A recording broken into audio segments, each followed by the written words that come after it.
Salut, je m'appelle Dan. J'ai grandi à Los Angeles en Californie. Mes parents étaient européens. Mon père venait de Suisse et ma mère de Suède. Bien qu'ils soient venus aux États-Unis pour des raisons différentes, c'est à Los Angeles que leurs chemins se sont croisés.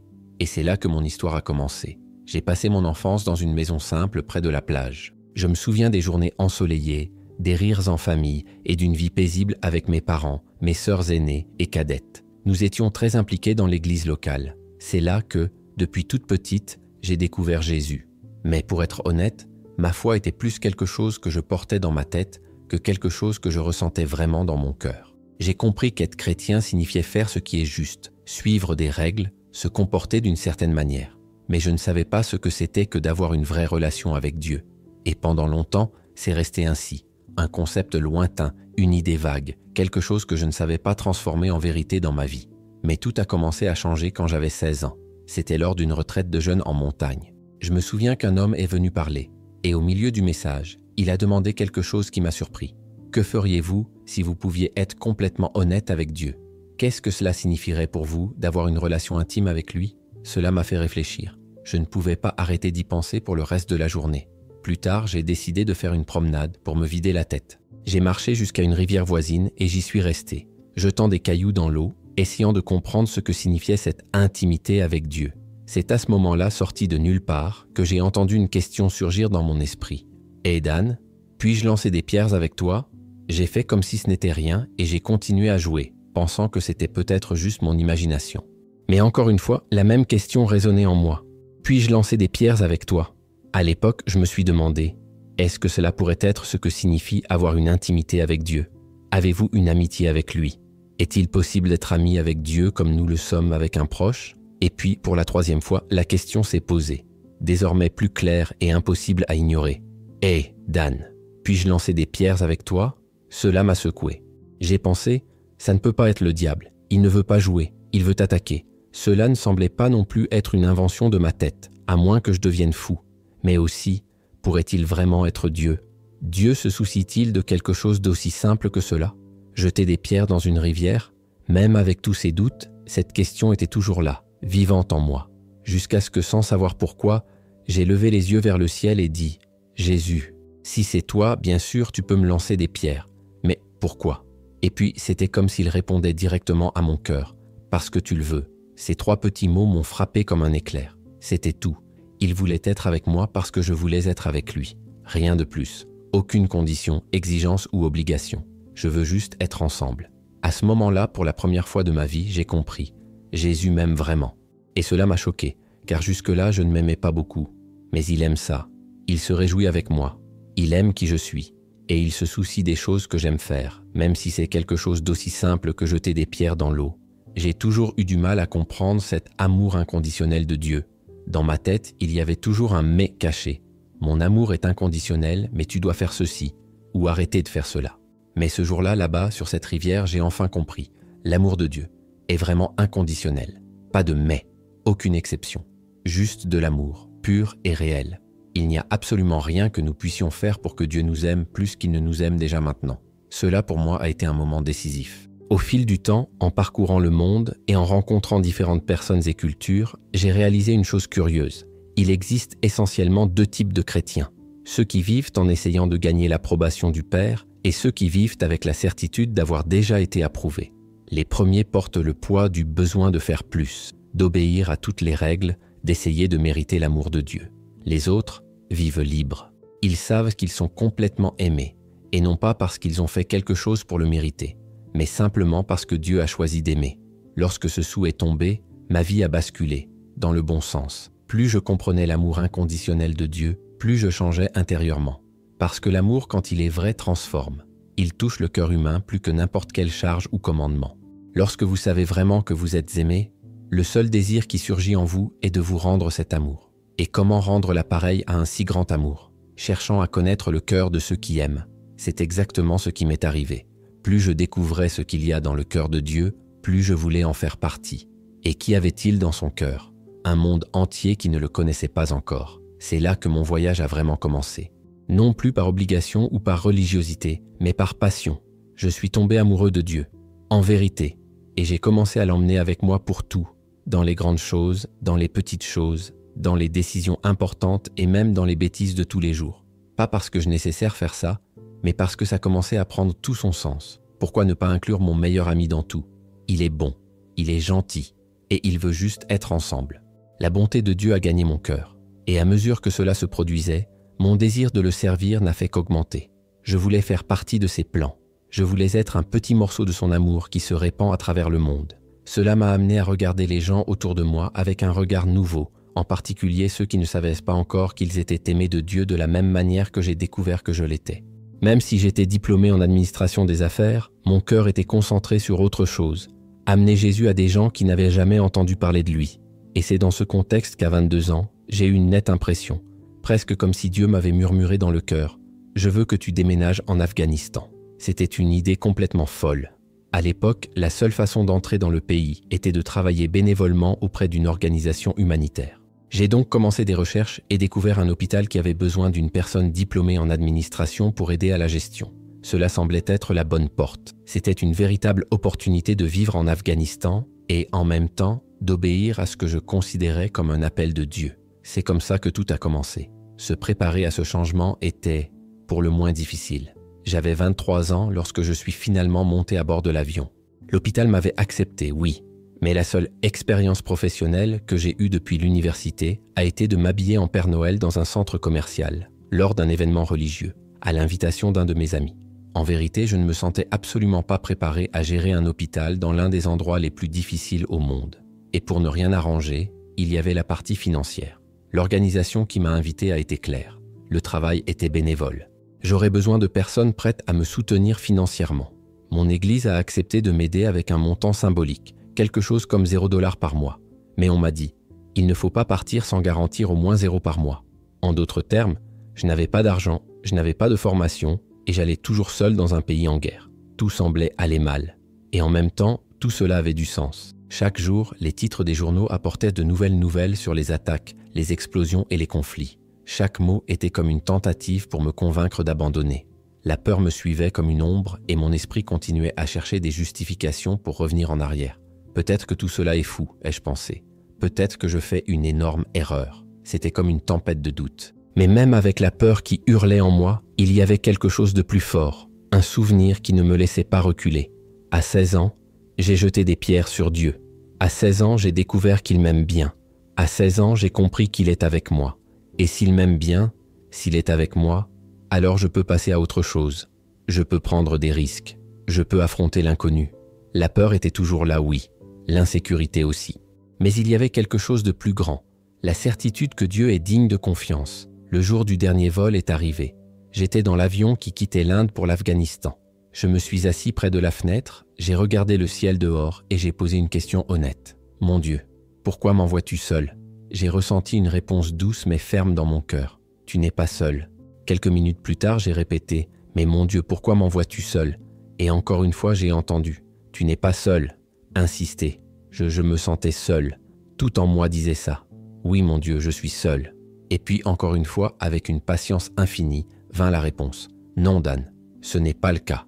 Cette conversation s'est poursuivie pendant un moment. Un va-et-vient entre mes doutes et la voix douce de Dieu, jusqu'à ce que tout d'un coup tout change. C'était comme si Jésus disait directement à mon cœur, « Dan, sais-tu ce qui se passe en Afghanistan en ce moment pendant que tu y voles ?» Je répondis confus. « Non, je ne sais pas. » Puis il demanda, « Tu veux voir ?» Et c'est à ce moment-là qu'il s'est produit quelque chose d'extraordinaire. Dieu m'a donné une vision, du genre qu'on n'oublie jamais. J'étais là, à l'intérieur de l'avion, et soudain tout a disparu autour de moi. La scène que j'ai vue s'est déroulée sous mes yeux, comme si elle était réelle. Dans la vision, j'ai vu l'aéroport en Afghanistan.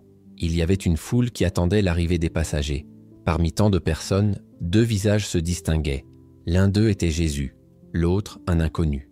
Les deux parlaient comme de vieilles connaissances. L'homme regarda Jésus, curieux, et demanda « Que faites-vous ici ?» Jésus sourit, les yeux brillants, et répondit avec enthousiasme « Mon ami Dan vient me voir. » L'homme avait l'air confus. « Dan, qui est Dan ?»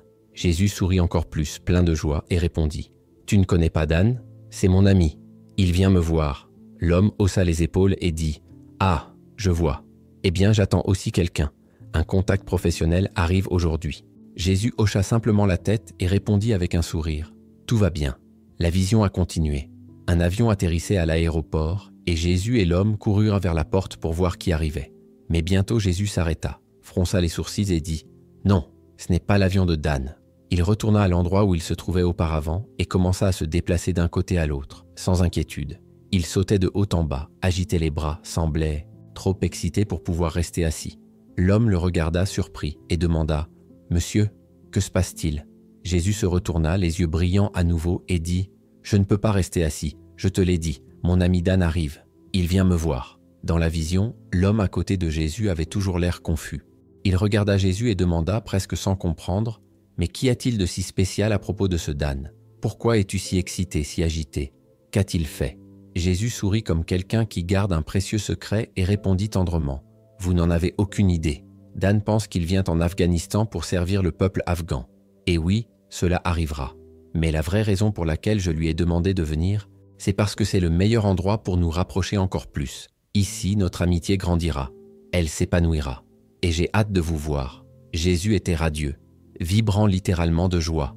Dans la vision, un nouvel avion est apparu dans le ciel, s'approchant de la piste. Alors que l'avion commençait à atterrir, Jésus courut vers la rampe, les yeux brillants. Il se tourna vers l'homme à côté de lui et dit d'une voix pleine d'émotion « C'est ça, c'est l'avion de Dan. » La scène a continué, comme si elle se transmettait directement dans mon âme. L'avion a atterri. L'échelle a été positionnée. La porte s'ouvrit. Les passagers commencèrent à descendre, un à un. Et Jésus était là, attentif au bord de la clôture, cherchant un visage dans la foule, jusqu'à ce qu'en haut des escaliers, j'apparaisse. À ce moment-là, Jésus sourit encore plus, comme s'il voyait son meilleur ami après un long moment. Il montra joyeusement du doigt et dit « Le voilà, le voilà ». Et c'est là que la vision s'est terminée.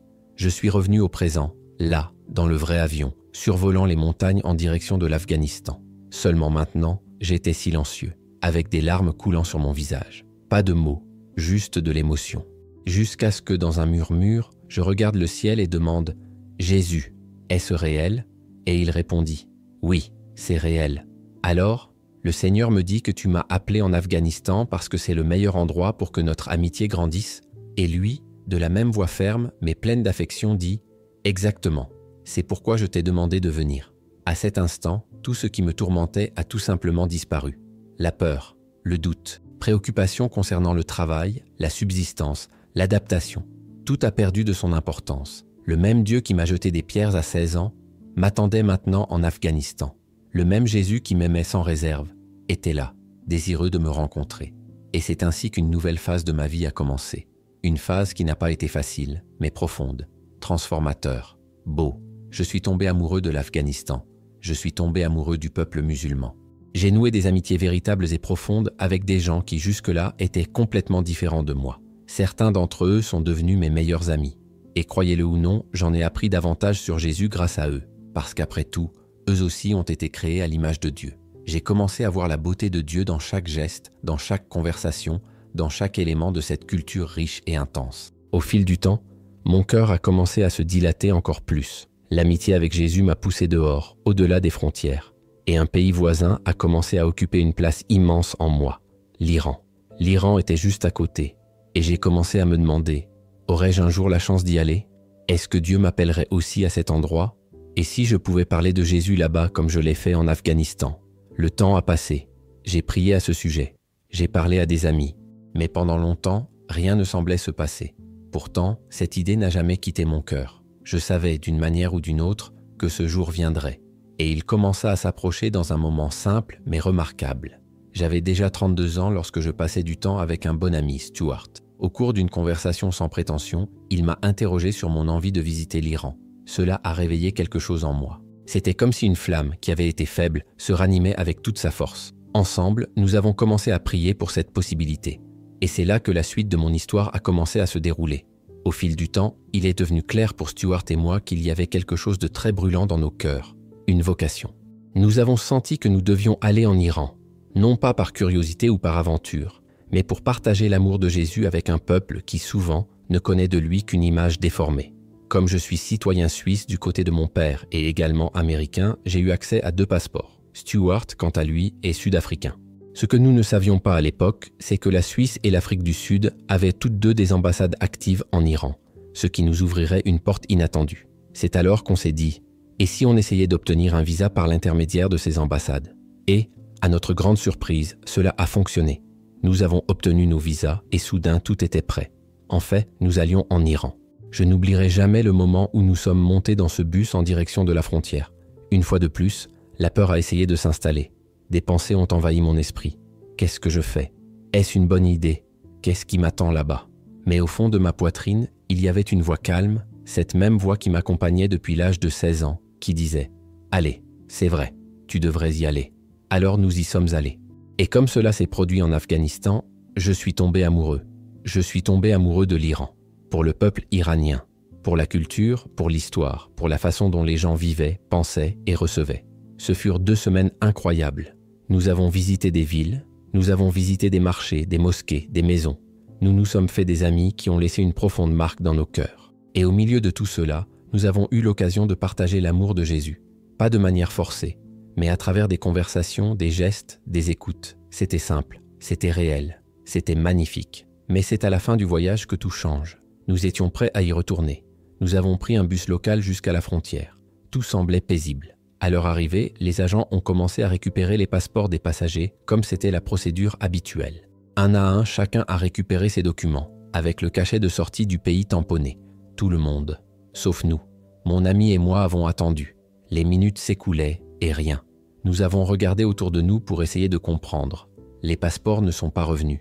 Jusqu'à ce que le chauffeur du bus s'approche. « Tu vas embarquer ou pas ?» Heureusement, je parlais la langue locale, la même qu'en Afghanistan. Alors j'ai répondu calmement « Oui, bien sûr, mais nous attendons toujours nos passeports. » Il soupira un peu impatient. « Nous ne pouvons pas attendre éternellement. Nous devrons peut-être continuer notre voyage sans vous. » Stuart et moi nous sommes regardés. Que pourrions-nous faire? N'ayant pas le choix, nous avons regardé le bus partir. Il a pris les passagers, la poussière de la route et nous a laissés là, seuls à la frontière. Nous attendons, pendant des heures, jusqu'à ce que finalement les autorités s'approchent et disent « Il y a un problème avec vos passeports. » Nous essayons de comprendre. Nos visas étaient corrects, l'entrée avait été cool.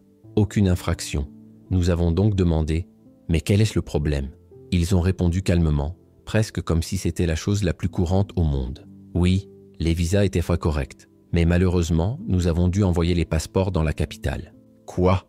La capitale était à plus de 10 heures de bus. C'était absurde. Mais pourquoi? Nous insistons.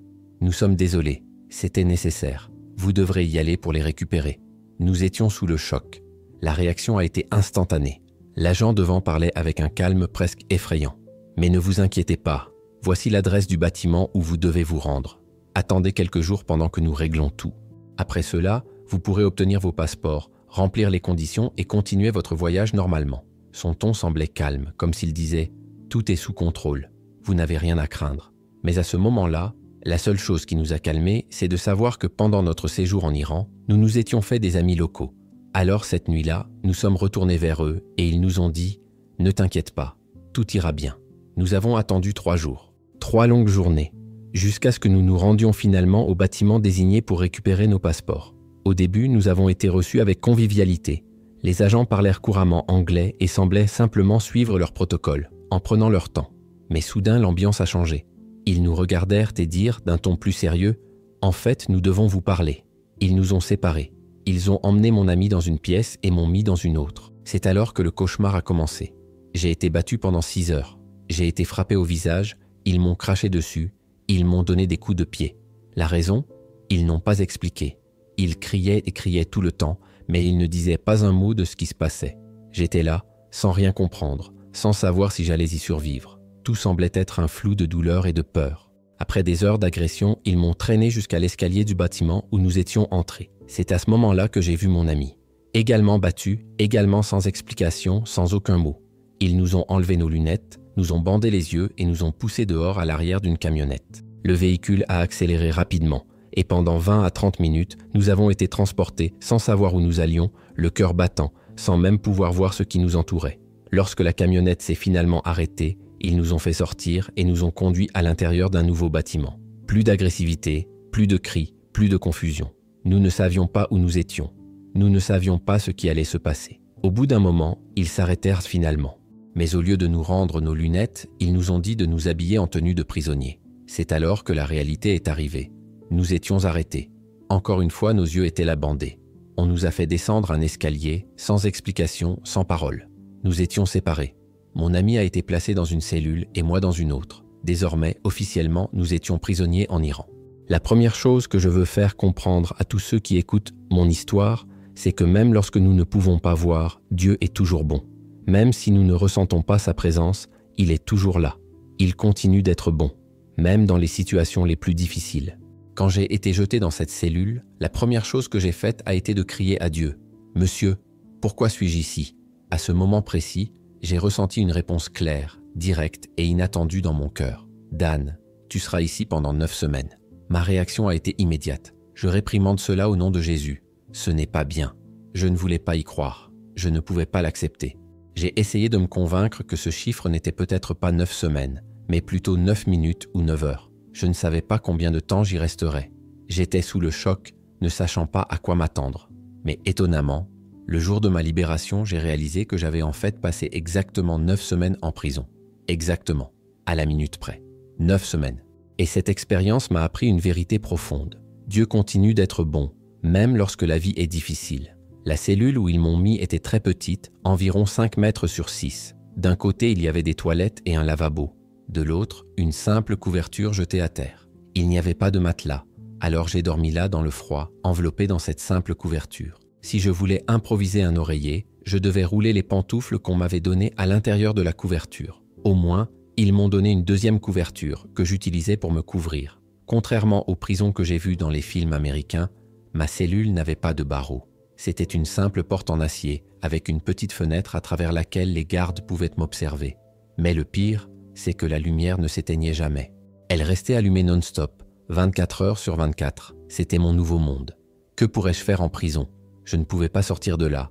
Alors j'ai commencé à marcher d'un côté à l'autre, à l'intérieur de ce petit espace. Je pouvais faire 3 ou 4 pas avant de devoir faire demi-tour et repartir. C'est ainsi que s'est déroulée ma journée, sans grande variation.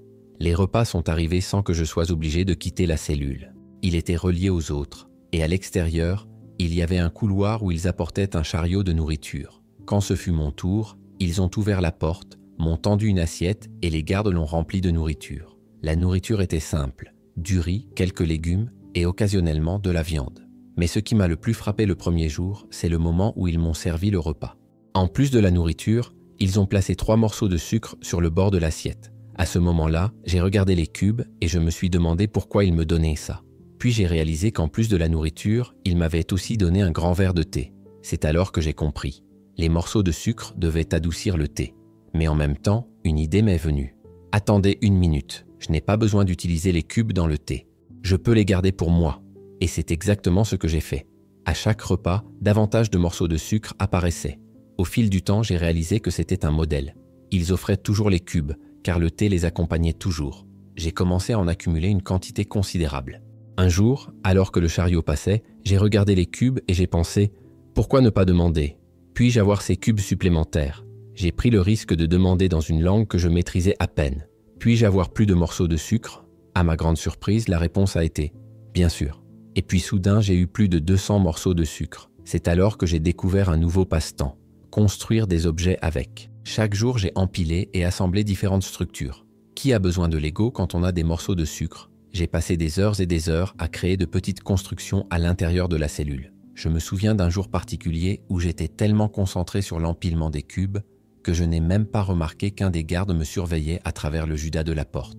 Il regarda les tours à sucre, fit une expression confuse, pencha la tête et sans rien comprendre, réagit comme s'il pensait « Qu'est-ce que ce type fait ?» À ce moment-là, je n'ai pas pu m'empêcher de rire. J'ai regardé en arrière et en me souvenant de cette scène, je me sens toujours sourire. Aujourd'hui, je ne joue plus avec des morceaux de sucre, j'ai perdu cette fascination. Mais je n'oublierai jamais comment, même en prison, j'ai essayé de trouver un moyen de rire et de m'occuper. La réalité de la prison était brutale. Ce fut sans aucun doute la période la plus difficile de ma vie. Je me demandais constamment, si Dieu m'aime, pourquoi suis-je ici? C'est alors que j'ai découvert que 2 condamnations à mort étaient prononcées contre moi. L'une pour mission chrétienne, l'autre pour espionnage au profit des États-Unis. Je n'oublierai jamais ces jours. Chaque jour, j'essayais de garder espoir. Je m'accrochais à l'idée que tout serait bientôt fini. Mais cet espoir n'a jamais duré longtemps. Bientôt, la réalité est revenue avec force. J'étais en prison.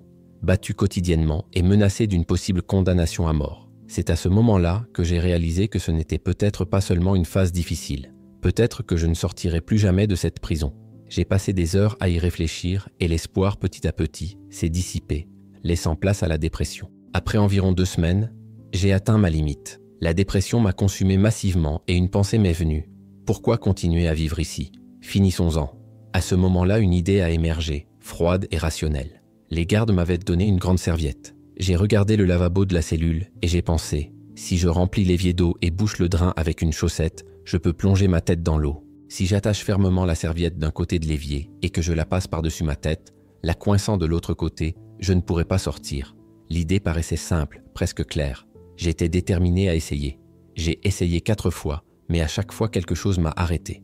Je n'arrivais tout simplement pas à faire le dernier nœud de la serviette. La peur de ne pas pouvoir le défaire me paralysait. À chaque tentative, lorsque je commençais à m'étouffer, quelque chose en moi me faisait défaire le nœud et remonter à la surface. La 4e fois, quand j'ai réalisé que j'avais encore une fois échoué, quelque chose en moi s'est effondré. Je suis tombé au sol de ma cellule et pour la première fois de ma vie, j'ai ressenti une immense honte. Je ne me suis jamais senti aussi brisé, aussi perdu. C'était comme si tout avait pris fin. Mais c'est à ce moment-là, allongé sur le sol de ma cellule, qu'il s'est produit quelque chose d'extraordinaire. Sans réfléchir, j'ai prononcé le nom de Jésus.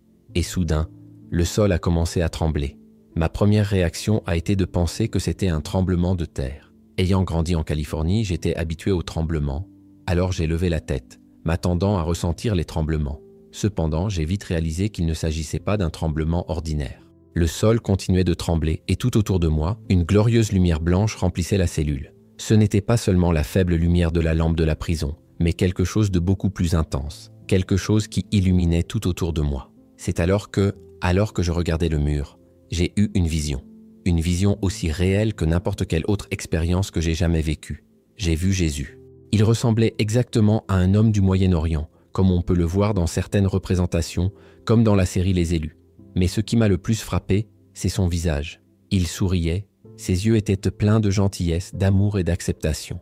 Et puis il m'a regardé et m'a dit « Dan, je t'aime toujours. Dan, je t'aime toujours. J'ai vu ce qui s'est passé, mais je t'aime toujours. Je te veux toujours. Je t'aime. Si tu me laisses, je prendrai soin de toi. » À ce moment-là, quelque chose en moi s'est brisé. Depuis ce jour jusqu'à aujourd'hui, je n'ai plus jamais eu ces pensées noires. C'est Jésus. Il ne m'a pas seulement libéré de prison, il m'a libéré de moi-même. Même au milieu de ma douleur, au milieu de cette terrible situation, il me voulait toujours. Il m'a sauvé. La vie a continué en prison, mais je n'oublierai jamais le jour où les gardiens sont venus dans ma cellule. Ils m'ont fait sortir de là et m'ont conduit dans un couloir jusqu'à un endroit où je n'étais jamais allé auparavant. Quand nous sommes arrivés, l'un des gardes nous a montré une pièce et nous a dit « Entrez ». J'ai regardé autour de moi et j'ai réalisé que cela ressemblait à une salle de bain, avec une douche. Je me suis tourné vers les gardes, qui ont seulement confirmé « Oui, c'est une douche ». Puis ils ont fermé la porte derrière moi. C'est à ce moment-là que j'ai réalisé que je n'entendais pas le bruit du verrouillage de la serrure. J'ai regardé sur le côté et j'ai vu que la porte avait une serrure à l'intérieur. Sans hésitation, j'ai verrouillé la porte. Après si longtemps sans douche décente, j'ai enfin pu profiter d'une douche avec de l'eau et une pression adéquate. C'était merveilleux. Après environ 5 minutes, les gardes ont commencé à frapper à la porte, me demandant de sortir. J'ai juste répondu « J'arrive », mais j'ai continué là-bas, profitant de chaque seconde de cette eau chaude. 5 minutes s'écoulèrent encore. Et encore une fois, on frappa à la porte, cette fois avec plus de force. « Nous avons dit de sortir de la douche », ils ont crié. Encore une fois, j'ai répondu « Je viens ». C'est à ce moment-là qu'une pensée m'a traversé l'esprit. Que vont-ils faire? Me remettre en prison? Je suis déjà en prison. Alors je suis resté là, pendant 1 heure entière, et c'était merveilleux. La vie continuait en prison. Quelques semaines plus tard, mon ami a été libéré. Apparemment, notre détention était devenue une question politique.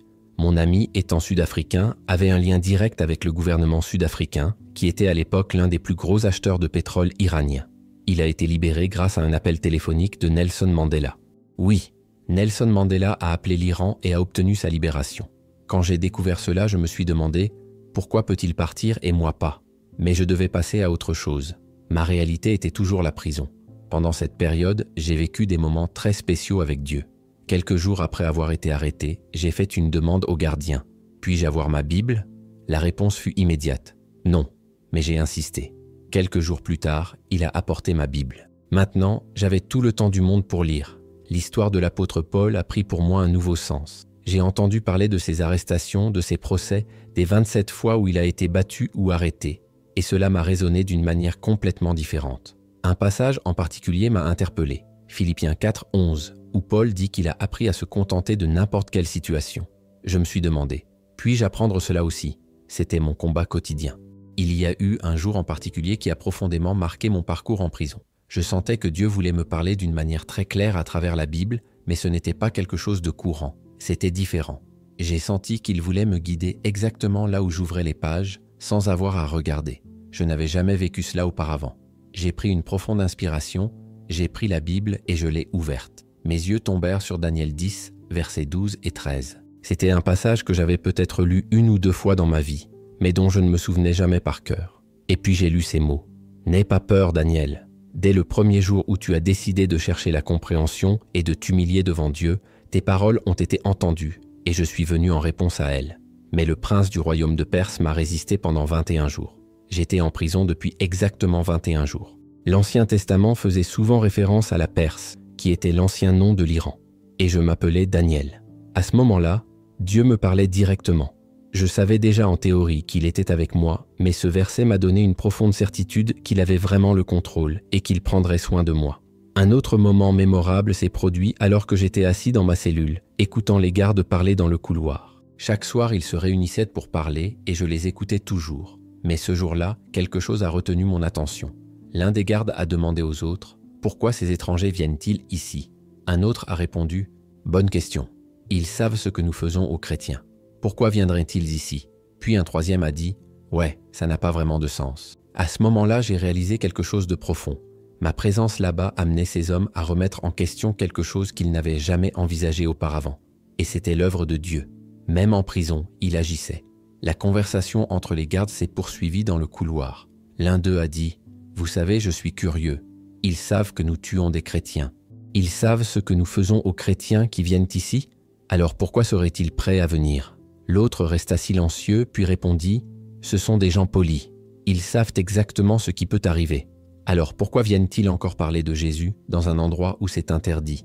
Un autre garde acquiesça. « Bonne question. » C'est alors qu'un troisième, avec plus de certitude, a répondu « En fait, je sais ce qu'ils croient. » Le premier garde fut surpris. « Comment savez-vous » ? « Il y a quelques années, » répondit le troisième, « nous avions ici un autre prisonnier chrétien. Il m'a tout raconté sur sa foi en Jésus. » Le premier garde était encore plus intrigué. « Vraiment ? Parle-moi de ça. » Et là, à l'intérieur de la prison, assis dans ma cellule, j'ai entendu ces gardiens partager les enseignements de Jésus entre eux. Cette conversation s'est poursuivie pendant quelques jours. 3 jours plus tard, j'ai entendu quelque chose qui m'a profondément marqué. Le premier garde a dit « Chaque fois que vous mentionnez le nom de Jésus, je ressens la paix dans mon âme, je ressens l'espoir dans mon cœur. » Il fit une pause puis continua. « Je ne sais pas, mais chaque fois que tu parles de lui, quelque chose se passe en moi. » C'est à ce moment-là qu'il a dit quelque chose qui m'a fait reprendre mon souffle. « Ces étrangers ont un but. Je n'ai aucun but. Je ne sais pas pourquoi je vis. » Il fit une pause puis conclut. « Je ne sais pas pourquoi je suis ici, mais eux le savent. Aujourd'hui, j'ai pris la décision de suivre Jésus. J'ai vu comment ces hommes, là-bas en prison, ont trouvé un but à travers lui, et je voulais aussi ce but. J'étais assis là, écoutant chaque mot qu'il disait, puis avec conviction, leurs 2 amis ont répondu « Nous aussi, nous aimons Jésus, aussi. » Et c'est à ce moment-là que 3 hommes décident de suivre Jésus, au cœur de la prison, en Iran. Quelque temps plus tard, quelque chose d'inattendu s'est produit. Les gardes sont venus dans ma cellule et m'ont dit « Venez avec nous. » Chaque fois qu'ils me sortirent de la cellule, j'avais les yeux bandés. Ils m'ont mis dans une camionnette et ont fait le tour de la ville. Je n'avais aucune idée de l'endroit où j'allais jusqu'à ce qu'un des gardes me dise « Aujourd'hui, c'est votre procès. » J'ai été surpris. Mon jugement ? J'ai été jugé pour 2 condamnations à mort. Une pour être missionnaire chrétien et une autre pour avoir été accusé d'espionnage pour le compte des États-Unis. Nous sommes entrés dans une salle avec 150 personnes et plusieurs caméras. Mon corps tremblait de peur. Le juge est entré et m'a regardé fixement, puis il a dit « C'est votre dernière chance de parler publiquement. Pourquoi êtes-vous venu en Iran ?» La peur m'a dominé, mais à ce moment-là, un verset m'est venu à l'esprit. Quand ils seront délivrés, le Saint-Esprit leur donnera les bonnes paroles à dire. J'ai pris une profonde inspiration et sans réfléchir, j'ai répondu « Monsieur, je suis venu ici pour parler de Jésus-Christ. » Dès que les mots ont quitté ma bouche, je me suis demandé ce que je venais de dire. Mais à ce moment-là, quelque chose en moi s'est réveillé. La vérité sur qui j'étais vraiment a commencé à grandir en moi, et la peur qui me paraissait autrefois comme un mur insurmontable a commencé à se fissurer. J'ai donc mentionné le nom de Jésus une deuxième fois, puis une troisième fois. Et chaque fois que je prononçais son nom, la peur disparaissait. Soudain, j'ai réalisé quelque chose d'extraordinaire. Cela faisait plus de 20 minutes que je prêchais l'évangile devant un tribunal iranien. Je regardais tout le monde dans la pièce et disais « Jésus vous aime. Il vous aime et il vous aime en retour. » J'ai senti l'amour de Dieu inonder cet endroit. Et plus je parlais, moins j'avais peur. C'est alors que j'ai réalisé une vérité profonde. Je suis libre. On ne peut pas tuer un homme déjà mort. Ma vie appartenait déjà à Jésus. S'il me tuait là-bas, ma maison serait le paradis, et personne ne pourrait me l'enlever. J'ai continué à prêcher, et étonnamment, ils ne m'ont pas tué. Mais ce fut sans aucun doute l'un des moments les plus mémorables de ma vie. Un autre moment inoubliable s'est produit lors des premiers jours de prison. Je ne savais pas que je serais battu tous les jours ou tous les 2 jours. Je ne savais pas non plus que le même homme qui m'avait frappé le premier jour continuerait à me battre les semaines suivantes. Le premier jour où j'ai été battu, j'ai senti Dieu parler à mon cœur. « Dan, je veux t'apprendre à aimer tes ennemis. » Ma réponse immédiate a été « Mon Dieu, ce n'est pas le bon moment pour ça. » Mais encore une fois, j'ai senti Dieu dire « Je veux t'apprendre à aimer tes ennemis. » À ce moment-là, tout en moi criait que c'était injuste. Mais ensuite, Jésus m'a posé une question inattendue. « Dan, demande-moi ce que je pense de cet homme. » Il a complètement changé de sujet. Oui, j'étais concentré sur ce que Dieu voulait m'enseigner, mais à ce moment-là, Dieu pensait à quelque chose de différent. J'ai hésité, puis je me suis retrouvé à poser une question. « Mon Dieu, que penses-tu de cet homme ?» C'est alors que l'amour de Dieu m'a frappé avec une intensité inattendue. Soudain, j'ai réalisé quelque chose auquel je n'avais jamais pensé auparavant. Dieu l'aimait. Dieu connaissait son nom, Dieu l'avait créé, savait tout de lui, et surtout, Dieu aimait sa famille, ses enfants. Et la seule chose qui lui manquait, c'était qu'il le sache. J'ai regardé cet homme en pensant « Est-ce que Dieu l'aime vraiment ?» Et la réponse était claire. « Dan, plus que tu ne peux l'imaginer. » À partir de ce moment, j'ai fait une prière simple. « Dieu, change mon cœur. » Et Jésus a changé. Quelque chose en moi s'est transformé. J'ai commencé à ressentir un véritable amour pour cet homme. J'ai commencé à le bénir, à parler en bien de lui, à prier pour lui. Les coups ont continué, mais mon cœur a changé. Ce fut un voyage difficile et douloureux, mais avec le temps, quelque chose a changé en moi. Toute gloire soit rendue à Dieu. Je n'oublierai jamais le jour où j'ai vu cet homme pour la dernière fois. Je ne savais pas que ce serait la dernière fois. Les gardes m'ont emmené dans une pièce et quand je suis entré, j'ai vu des taches de sang sur le sol. Mon cœur s'emballa. Il était là, comme toujours, me bandant les yeux. Chaque fois que cela se produisait, je ressentais une immense peur, mais ce jour-là, quelque chose était différent. Tout ce que je peux dire, c'est qu'à ce moment-là, quelque chose en moi a changé. Et je l'ai regardé et lui ai dit « Seigneur, si je dois te voir tous les jours pour le reste de ma vie, pourquoi ne devenons-nous pas amis ?» Il parut surpris et répondit froidement « Non, monsieur, nous ne serons jamais amis. » Mais quelque chose en moi est devenu plus fort. J'ai dit fermement « Non, monsieur, aujourd'hui nous sommes devenus amis. » Alors je l'ai contacté et lui ai dit « Commençons par me dire ton nom. » Jusqu'à ce moment-là, il ne m'avait jamais dit son nom. Cela n'était pas autorisé. Tout comme il ne m'a jamais appelé par mon nom. J'étais juste au numéro 58 sur la porte de ma cellule. Ma main restait tendue et je le regardais dans les yeux en répétant « Soyons amis ». Puis quelque chose a changé en lui. Il commença à trembler, sortit lentement sa main de sa poche et attrapa la mienne. Quand il m'a serré la main, il ne l'a jamais lâchée. Il la serra fort, puis les larmes commencèrent à couler sur son visage. Alors que je pleurais, il m'a regardé dans les yeux et a dit « Dan », m'appelant pour la première fois par mon nom. Ensuite, il a révélé le sien. « Je m'appelle Rosok, un nom commun en Iran. » Et puis il a dit quelque chose que je n'oublierai jamais. « J'adorerais être ton ami. » À ce moment-là, j'ai réalisé une vérité profonde. Il n'y a pas de cœur trop dur pour Jésus. Il peut transformer même les cœurs les plus endurcis. Rosok essuya ses larmes et souriant dit « Dan, je suis tellement content que nous soyons amis. » J'ai souri aussi. Et en plaisantant, il m'a demandé « Je ne peux pas te sortir d'ici. Ce n'est pas à moi de décider. » Je le savais et j'ai répondu « Je sais, mais dites-moi, avez-vous besoin de quelque chose ici en prison ?» J'ai souri et d'un ton enjoué, j'ai dit « Oui, j'ai besoin d'une cellule plus grande, plus d'espace pour construire mes bâtiments sucriers. » Il a ri et a répondu « Vous avez trop de morceaux de sucre ?» J'ai souri « Oh ouais, je peux toujours en avoir plus. » Il a fait un geste comme s'il réfléchissait à ce qu'il devait dire et a dit « Je vais voir ce que je peux faire. » Je n'ai jamais revu Rosok. Mais cette même nuit, les gardes sont arrivés dans ma cellule et m'ont dit « Nous avons l'ordre de vous transférer dans une cellule plus grande ». C'est à ce moment-là que j'ai réalisé que quelque chose avait changé. Dieu avait touché le cœur de cet homme et je savais qu'il ne l'aurait jamais fait s'il n'avait pas été transformé. La vérité est qu'il n'y a pas de cœur trop dur pour Jésus. La vie en prison a suivi son cours. Un jour, on m'a mis dans un bus et je me suis assis à côté d'un homme noir. J'ai pensé « Peut-être qu'il parle anglais ». Alors je l'ai regardé et lui ai demandé « Excusez-moi, parlez-vous anglais ?» Il m'a regardé et a répondu « Oui, je le ferai ». C'est à ce moment-là que j'ai reconnu son accent. J'ai demandé « D'où viens-tu » Et il a répondu « Louisiane ». J'écarquillais les yeux, surpris. « Êtes-vous originaire des États-Unis » Il a confirmé et j'ai souri. Moi aussi, il m'a souri en retour et nous avons commencé à parler. J'ai demandé depuis combien de temps il était en prison. « 15 mois », a-t-il répondu. J'ai été choqué. « 15 mois ? Mais pourquoi ?» Il haussa les épaules comme s'il ne savait pas. Ils ne me disent rien. Ils ne m'ont jamais dit pourquoi.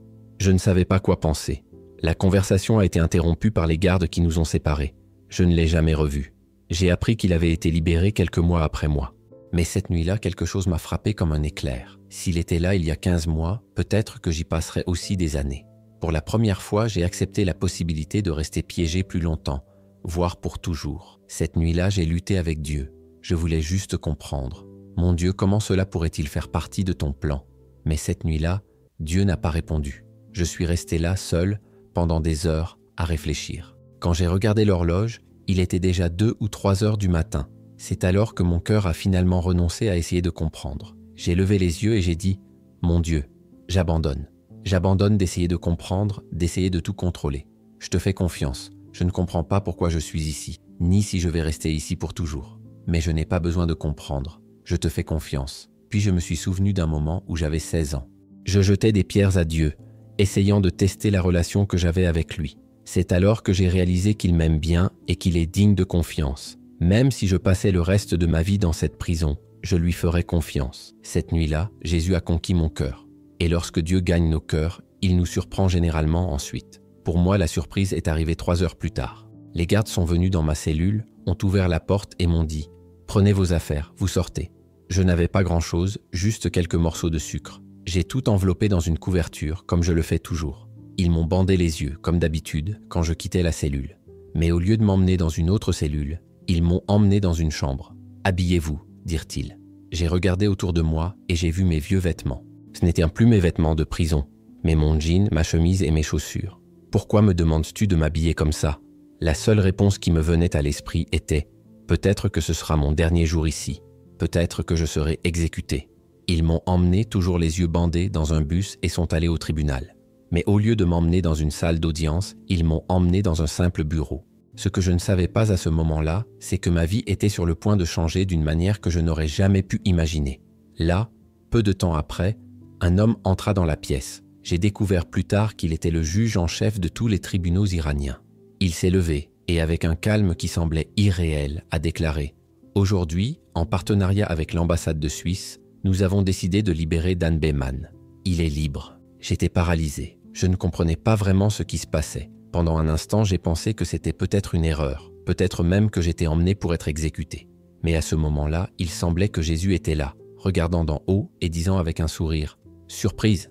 Et en fait, ce fut la plus grande surprise de toutes. C'est à ce moment-là que j'ai réalisé que je n'allais pas seulement sortir de prison. J'étais libéré de moi-même. Même au milieu de la douleur, des doutes et des problèmes que je portais encore, Dieu était avec moi, travaillant dans mon cœur. Je me suis levé de ma chaise, toujours étonné. Et à ce moment-là, un homme s'est approché de moi et m'a dit « Je suis l'ambassadeur de Suisse. Tu viens avec moi ?»« Oui, monsieur, » répondis-je, ma voix toujours étranglée par la surprise. Je suis monté dans sa voiture et les portes se sont fermées avec un clic. Nous sommes ensuite partis vers sa résidence. Pendant le voyage, il a commencé à expliquer la situation. Le président du pays avait émis un décret ordonnant ma libération, annulant toute décision du Parlement ou du Congrès. Il devait me faire sortir d'Iran le plus rapidement possible, car il savait qu'à tout moment les choses pouvaient changer. C'est ainsi qu'ils m'ont mis sur un vol aléatoire vers l'Allemagne, avec une correspondance vers la Suisse. Je n'oublierai jamais les jours que j'ai passés à la résidence de l'ambassadeur. J'étais libre. Désormais, je pourrais m'allonger dans un vrai lit, prendre une douche sans avoir l'impression d'être surveillé en permanence. Et le premier repas était inoubliable. Un déjeuner européen sophistiqué, à commencer par la soupe à l'oignon française. La table était pleine d'assiettes, de couverts et de verres, et moi, qui n'en avais jamais vu autant sur une table, j'ai tout regardé, et, ne sachant que faire, j'ai demandé à l'ambassadeur. « Il y a 3 cuillères ici sur la table. Laquelle dois-je utiliser ?»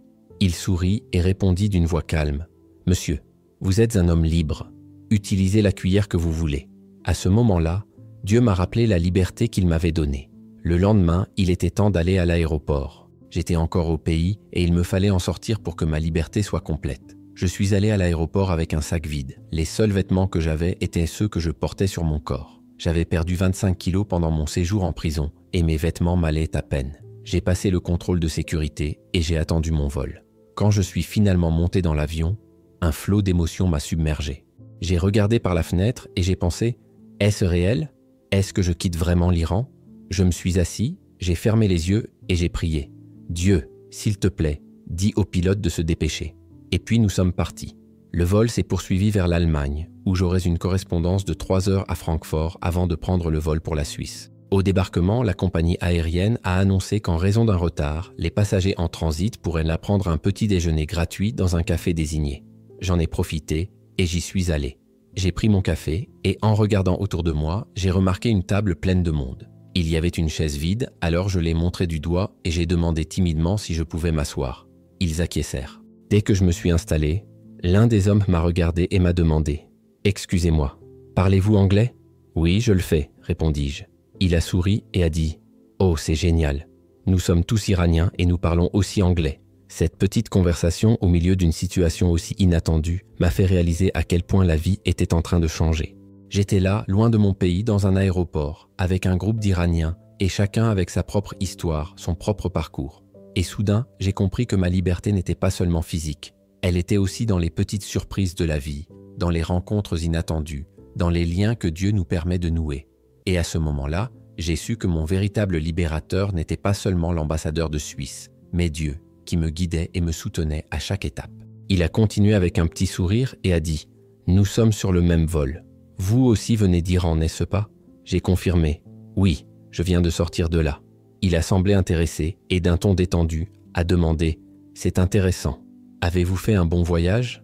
J'ai répondu « Oui, les 2 premières semaines ont été bonnes. » Il poursuivit curieusement « Qu'est-ce que tu as fait là ?»« Ah, j'ai visité certains endroits. Je suis allé dans plusieurs villes. » ai-je dit. Il parut sincèrement surpris. « C'est cool. Combien de temps es-tu resté en Iran ?»« 11 semaines, répondis-je. Et quand je vis son expression changer, je sus que la conversation était sur le point de prendre une tournure inattendue. « Attends, tu as dit que les 2 premières semaines étaient bonnes, mais tu es resté là-bas pendant 11 semaines ? Où étais-tu ces dernières semaines ?» La question restait en suspens et j'ai réalisé qu'il n'y avait aucun moyen d'y échapper. J'ai pris une profonde inspiration, sachant que la vérité ne pouvait plus être cachée. Je savais qu'en mentionnant la prison, ils reconnaîtraient le nom. Puis, avec un léger soupir, je les ai regardés et leur ai dit « J'ai passé 9 semaines dans la prison des vins. » Le silence envahit la table. Ils ont levé les yeux et j'ai senti le poids de leur attention sur moi. Finalement, l'un d'eux a demandé, presque avec révérence, « Êtes-vous Daniel Baumann ?» J'ai été surpris. « Oui, c'est moi, répondis-je, étonné. Mais comment connais-tu mon nom ?» Ils se sont regardés, puis l'un d'eux a expliqué. « Chaque semaine, nous recevons un journal gouvernemental qui dit qu'ils ont arrêté un espion américain nommé Daniel Baumann. » J'ai été choqué. « Et comment penses-tu que je suis un espion ?» J'ai demandé. Ils ont poursuivi. « En fait, nous ne le croyons pas. Nous ne pensons pas que vous êtes un espion. Nous ne sommes pas d'accord avec beaucoup de choses que fait notre gouvernement. » Pendant environ 15 minutes, ils ont commencé à me poser des questions. Mais c'étaient des questions compatissantes. Ils voulaient savoir comment j'étais traité, si je pouvais sortir, si je pouvais voir le ciel, si je pouvais appeler chez moi, comment était la nourriture, comment je dormais, à quelle fréquence j'étais battu. Chaque question était l'expression d'une véritable préoccupation. J'ai entendu la sincérité dans leur voix et cela m'a profondément touché. La conversation terminée, j'ai regardé ma montre et j'ai dit, un peu déconcerté, « Je suis désolé, mais j'ai un vol pour la Suisse. Je dois y aller. » Avant que je puisse me lever, 3 d'entre eux se sont levés les premiers, les larmes coulant sur leur visage. Ils m'ont regardé dans les yeux et m'ont dit, avec une sincérité à laquelle je n'aurais jamais pu m'attendre, « S'il vous plaît, pardonnez au gouvernement iranien pour ce qu'il vous a fait. Cela ne représente pas le cœur du peuple iranien. » Mon cœur était rempli d'amour pour eux. J'éprouvais une profonde affection pour ces hommes et je voyais que malgré les différences politiques et culturelles, il existait un lien humain entre nous. Leur douleur et leur tristesse étaient également réelles. Et à ce moment-là, J'ai réalisé que par-dessus tout, l'amour et le pardon étaient les choses les plus puissantes. J'ai pris mon dernier vol pour la Suisse et puis, enfin, la liberté est devenue réelle. Je pouvais faire plus de quelques pas. Je pourrais regarder le ciel. Je pourrais prendre un téléphone et appeler un ami. La porte n'était pas verrouillée. Je pouvais partir et revenir quand je voulais. Je pouvais aller au restaurant et manger ce que je voulais. Tous les petits détails de la vie que je tenais pour acquis étaient de retour. Mais le plus grand cadeau que Dieu m'a fait était quelque chose d'encore plus spécial. Je pourrais à nouveau lancer des pierres avec Jésus. Je pourrais simplement profiter de sa présence. Je pouvais à nouveau marcher avec lui, avec la liberté de vivre en sa compagnie. Depuis ce jour, je n'ai cessé de parcourir le monde pour parler aux gens de la bonté de Dieu. Je suis retourné plusieurs fois en Afghanistan, en Irak, en Syrie, et j'ai même été en Arabie Saoudite et aux Émirats Arabes Unis. Si vous regardez la carte, vous verrez que j'ai parcouru tout l'Iran. Les gens me demandent toujours « Retournerais-tu en Iran ?» Et avec un sourire, je plaisante toujours. Pas aujourd'hui, je suis occupé. Mais je reviendrai, je l'espère. Pourquoi ? Parce que c'est simple, je veux que le monde sache qui est son créateur. Je me réjouis de ceux qui m'entourent, car je sais que Dieu les aime. Si je pouvais découvrir, dans un simple geste, combien Dieu aimait être avec moi lorsque nous jetions des pierres, je voudrais que chacun découvre aussi ce qui apporte réellement de la joie dans sa vie. Je veux qu'ils comprennent que Dieu veut être avec eux dans ce processus, sur ce chemin. Pour moi, cela vaut la peine d'être vécu. Ceci est mon histoire. Et encore une fois, toute gloire soit rendue à Dieu, qui m'a sauvé, qui a pris soin de moi. S'il a pu me délivrer d'une situation qui semblait impossible, je sais qu'il peut le faire pour n'importe qui. Beaucoup de gens me demandent « Dan, combien de temps s'est écoulé depuis ce jour ?» Et je dis « Ça fait 26 ans. » Et ils me demandent aussi « Comment s'est passée ta vie depuis ?» Et la réponse est « Cela a été merveilleux. » Vivre dans la liberté que Dieu m'a donnée ce jour-là a été un cadeau incroyable. Et le plus beau, c'est que tout est connecté. Ce qui s'est passé quand j'avais 16 ans, quand j'ai découvert que Dieu m'aimait et m'aimait, n'a pas été interrompu. Au contraire, il n'a fait que croître. Depuis, j'ai parcouru le monde, retournant dans ces pays mais aussi en explorant bien d'autres. J'ai visité plus de 100 pays, partageant avec des gens que le Créateur les aime et se réjouit en eux. Cela a été mon voyage. J'ai souvent affronté la mort, pas seulement en prison. Mais Dieu a toujours été là. Il a toujours pris soin de moi. Et aujourd'hui, je me sens submergé d'une immense gratitude. Je ne passe pas 5 minutes sans me sentir reconnaissant. Je me demande toujours, pourquoi Dieu m'a-t-il fait sortir de cette prison ? Pourquoi n'y suis-je pas resté pour le reste de ma vie ? Et à chaque fois, ma réponse est la même. Je suis reconnaissant. Qui est Jésus pour moi ? Jésus est exactement ce que la Bible enseigne. Il est le Fils de Dieu, qui est venu dans le monde, est mort pour nous pardonner et désire avoir une relation avec nous. J'ai grandi en entendant cela, en le lisant et en l'apprenant dans la Bible. Mais c'est en acceptant cette vérité que j'ai réalisé quelque chose de profond. Si mon Créateur m'aime, alors je veux le suivre. Et c'est devenu quelque chose de simple, non pas parce que je le devrais, mais parce que je le veux, parce qu'il me veut. L'amour de Dieu a gagné mon cœur. C'est Jésus. Non seulement il nous a créés, mais il nous aime aussi. Il se soucie des détails de nos vies. Il n'est pas loin, il nous accepte là où nous sommes, tels que nous sommes. Et il veut nous pardonner et nous inviter à vivre la vie pour laquelle nous avons été créés.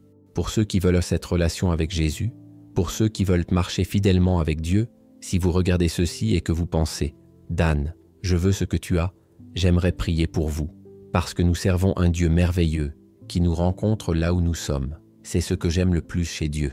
Prions. Merveilleux Jésus, merci pour le privilège de partager mon histoire et de montrer à quel point le Seigneur est bon. Merci Dieu pour tous ceux qui entendront ce témoignage et verront comment tu as pris soin de moi. Je prie pour ceux qui n'ont pas encore découvert à quel point le Seigneur est bon et combien il les aime. Je demande qu'aujourd'hui, ils ouvrent simplement leur cœur et disent « Dieu, qui es-tu ? Je veux te connaître. Amen. » Seigneur, ouvre leurs yeux. Montrez à chaque personne à quel point le Seigneur la connaît et se soucie de chaque détail de sa vie. Le Seigneur sait exactement qui ils sont et ce qu'ils traversent, et il veut qu'ils sachent qu'ils sont aimés. Merci mon Dieu de nous aimer. Nous t'aimons Jésus. Amen. Je suis immensément reconnaissante de pouvoir partager cette histoire avec vous, et si je pouvais vous laisser un dernier message, ce serait celui-ci. Peu importe où vous êtes, peu importe ce que vous faites ou ce que vous pensez de Dieu, ou même si vous n'avez jamais pensé à lui. La vérité est que Dieu nous rencontre là où nous sommes et il veut simplement nous dire « Bonjour ». Laissez-le vous dire « Bonjour ». Permettez-lui de se révéler à vous, car il se soucie de votre monde, il se soucie de qui vous êtes et il se soucie de tout ce que vous avez vécu. Je le sais parce que Dieu m'a sauvé de la prison. Et s'il a pu me sauver, Il peut faire de même pour n'importe qui, quelle que soit sa situation. Maintenant, je vous demande, et vous, comment est votre relation avec Dieu? Avez-vous désespérément essayé de rechercher son approbation ou avez-vous compris que vous êtes complètement aimé de lui?